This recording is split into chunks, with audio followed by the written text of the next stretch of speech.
మొదటి గమన నియమం ప్రకారం ఏ బాహ్య బలము పనిచేయనంత వరకు నిశ్చల స్థితిలో ఉండే వస్తువు నిశ్చల స్థితిలో ఉంటుంది, సమవేగంతో చలించే వస్తువు అదే గమన స్థితిని కొనసాగిస్తూ ఉంటుంది. అలా ఉండగలిగినటువంటి వస్తువు యొక్క ధర్మాన్నే జడత్వము అంటాం.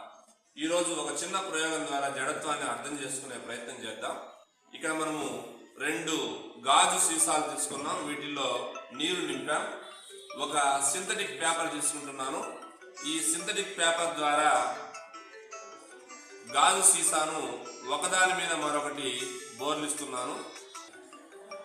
వస్తుంది గాజు సీసాను ఒకదాని మీద ఒకటి బోర్లిచ్చాం. ఇప్పుడు ఈ పేపర్ స్ట్రిప్ను వేగంగా లాగేస్తే ఏమవుతుందో పరీక్షిస్తాం. సో మనం గమనించాం, గాజు సీసా యథాప్రకారం అలాగే ఉంది. మళ్ళీ ఒకసారి చూద్దాం.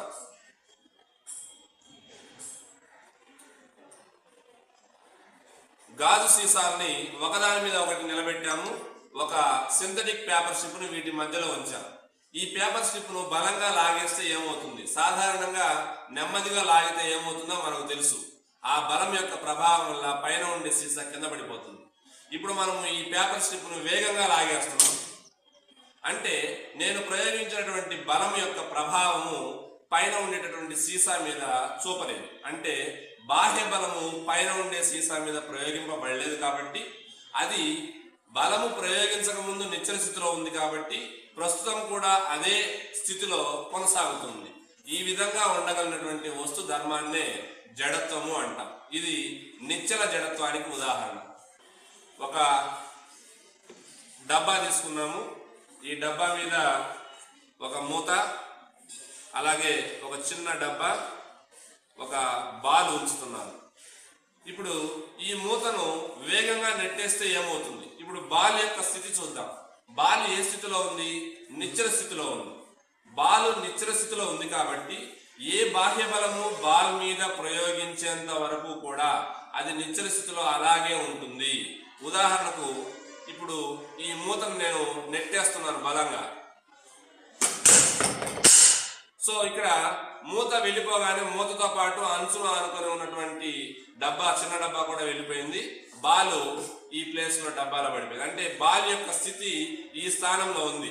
దీని మీద బాహ్య బలం ప్రయోగించబడలేదు కాబట్టి నిశ్చల స్థితిలో ఉండాలి కాబట్టి అది అదే స్థితిలో ఉంది.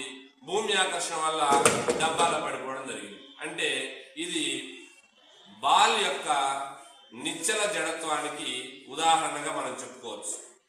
ఉడకబెట్టినటువంటి కోడిగుడ్డుకి పచ్చి కోడిగుడ్డుకి తేడాను కూడా జడత్వం ఆధారంగా తెలుసుకోవచ్చు. ఇక్కడ నా చేతిలో 2 కోడిగుడ్లు ఉన్నాయి. ఒకటి పచ్చి కోడిగుడ్డు, ఒకటి ఉడికిన కోడిగుడ్డు. వీటిని తిప్పితే ఏ విధంగా తిరుగుతాయో నెమ్మదిగా తిరుగుతుంది. ఆపాను. ఆపిన తర్వాత కూడా మళ్ళీ కదులుతుంది. మళ్ళీ ఒకసారి చూద్దాం. తిరుగుతూ ఉంది. ఆపాను, అయినా మళ్ళీ తిరుగుతుంది. ఈ కోడిగుడ్డు తిరుగుతూ ఉంది. ఆపాను, ఆగిపోయింది. సో ఈ కోడిగుడ్డు, ఇప్పుడు చూస్తున్నటువంటి కోడిగుడ్డు నెమ్మదిగా తిరుగుతుంది. ఆపి వదిలిన తర్వాత కూడా కొంచెం రొటేట్ అయింది. సో కారణం ఏంటంటే పచ్చి కోడిగుడ్డు లోపల ఉండేటటువంటి ద్రవ పదార్థం మనం తిప్పగానే లోపల తిరుగుతూ ఉంటుంది. పైన చేయి పెట్టి గుడ్డును ఆపినప్పుడు ఈ బలం యొక్క ప్రభావం లోపల ఉండే ద్రవం మీద పడకపోవడం వల్ల ద్రవం తన చలనాన్ని కొనసాగిస్తూనే ఉంటుంది. అందువల్ల ఆపి వేలు తీసిన తర్వాత కూడా గుడ్డు కొద్దిసేపు తిరగడం మనకు కనిపిస్తుంది.